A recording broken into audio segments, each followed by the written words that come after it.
The laser hit Kristen square in the chest. She dropped to her knees right in front of me, and I watched the light leave her eyes before she hit the floor. But I need to back up, because nothing about that moment was what I thought it was. I don't know where I was born. I don't know who my parents were.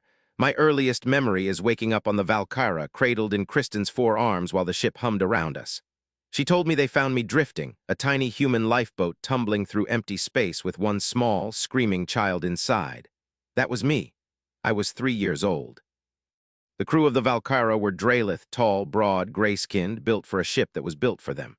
And then there was me, the mouse. That's what they called me, and they meant it with love. I was small enough to crawl through ventilation shafts, squeeze between hull plates, and reach the places their massive hands couldn't. By the time I was 10, I was the best maintenance tech on the ship. Not because I was talented, because I was the only one who fit. Kristen was the closest thing I had to a mother. She taught me to read star charts, to patch a coolant line, to swear in 3 alien languages. The crew was my family. The Valkara was my home. I never questioned it. Why would I? I spent my days inside the walls of the ship, literally inside them. Crawl spaces so tight my shoulders brushed both sides. Junction boxes older than I was, wired in ways that made no sense until you'd been staring at them for years. I knew every circuit, every conduit, every rattle and groan the Valkara made. The crew treated me like a little brother. Goruk used to lift me onto his shoulder so I could reach the upper manifolds. Tessa would leave food outside whatever panel I'd crawled into because she knew I'd forget to eat. Even Captain Dren, who barely spoke to anyone, would nod at me when I fixed something critical. That nod meant more than any words. We were a cargo ship, or at least that's what they told me. We moved freight between stations on the outer rim, quiet work, honest work. I had no reason to think otherwise. The day everything changed started like any other. I was in the lower crawl space replacing a corroded fuel sensor when I felt the Valkara shudder. Not the normal engine vibration, a hard lateral jolt, like something had grabbed us. I scrambled out of the panel and ran to the nearest viewport. There it was, a ship I'd never seen before. Sleek, metallic, angular, nothing like the boxy freighters we usually passed. It was fast. It was already matching our speed and closing distance. Then came the shots, bright white lances of energy that punched into our hull like needles through cloth. The Valkara groaned and lurched. Warning lights flooded every corridor. Captain Dren's voice came over the calm, but I knew him well enough to hear the fear underneath. All hands brace for impact. We are being engaged. I felt the engines die. One shot perfectly placed, and the Valkara went dark for 3 horrible seconds before the emergency power kicked in.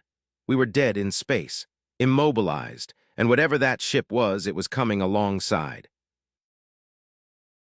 They cut through the port airlock in under a minute. I heard it from 2 decks away, the scream of metal being carved open, then the heavy, rhythmic thud of footsteps that didn't sound like any species I knew. I made it to the cargo bay junction and saw them through the grating. Robots, or machines, or something in between. Humanoid frames, dark metal, and eyes, bright red eyes that swept the corridors like searchlights. Each one had twin laser cannons mounted on its shoulders that tracked independently, swiveling, hunting. They moved through the ship like they knew exactly where they were going. Methodical, efficient, terrifying. I heard weapons fire from the bridge, Goruk's heavy blaster, Tessa's plasma repeater, and then I heard it stop. One by one, the sounds of my family fighting back went silent. I ran not toward them. I'm ashamed to say I ran away. Into the walls, into the crawl spaces, into the veins of the ship where I'd spent my whole life hiding. But they followed. Somehow they followed. Red eyes peering into vents, laser fire cutting through panels centimeters from my face. They weren't clearing the ship, they were hunting me, specifically me. They cornered me in the engine room. 3 of them blocked the main entrance. 2 more cut off the maintenance hatch behind me. I had Goruk's backup blaster. I'd grabbed it off a rack while running. I'd never fired it at anything alive before. The first one came through the door and I shot it in the chest. It staggered, sparked, and fell. I couldn't believe it worked. The second one was smarter. It came low, fast. I caught it in the head. It dropped. The third made it within arm's reach before I put it down. 3 kills. The entire crew of the Valkara couldn't stop them, but somehow the mouse in the walls had taken out 3. I didn't have time to wonder why. 2 more were behind me. They grabbed me. Metal hands, cold and impossibly strong, pinning my arms. I fought. I kicked and screamed and bit metal until my teeth ached. It didn't matter. They held me like I weighed nothing. The one directly in front of me leaned in close, its red eyes dimmed. And then its mouth opened, wider than any mouth should, jaw splitting apart, and a blue light washed over my face. A scanner.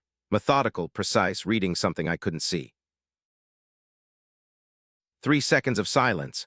The longest 3 seconds of my life. Then the robot spoke, not in the cold, mechanical voice I expected, in a warm, clear, human voice. Identity confirmed. This is the Admiral's son. The hands holding me didn't let go, but they loosened. The robot straightened up and its red eyes shifted to white. All of them did. Every machine in the room went from red to white in the same instant. All hostile targets neutralized. The asset is secure. I didn't understand. I couldn't understand. I looked back through the engine room door, down the corridor littered with my fallen crewmates, my family, and the robot spoke again. 17 years of searching, sir. Your father never stopped looking. And just like that, everything I thought I knew fell apart. The crew who raised me, the ship that was my home, the life I thought was love, it was a cage. They hadn't rescued me from that lifeboat. They'd taken me. I was leverage, a bargaining chip, a human shield that kept pirates safe for 17 years because somewhere out there, an admiral wouldn't risk firing on the ship that held his son. The robots, the rescue team, had to fight through them to get to me. Every one of my crew who fired at them was firing to keep me captive. And Kristen, who I'd watched fall, whose eyes I'd watched go dark, Kristen had died trying to stop my father's people from bringing me home. I don't know how to feel about that. I'm not sure I ever will. Thank you for watching. If this story hit you the way it hit me, leave a comment. I want to know what you would have done. Subscribe for more stories like this.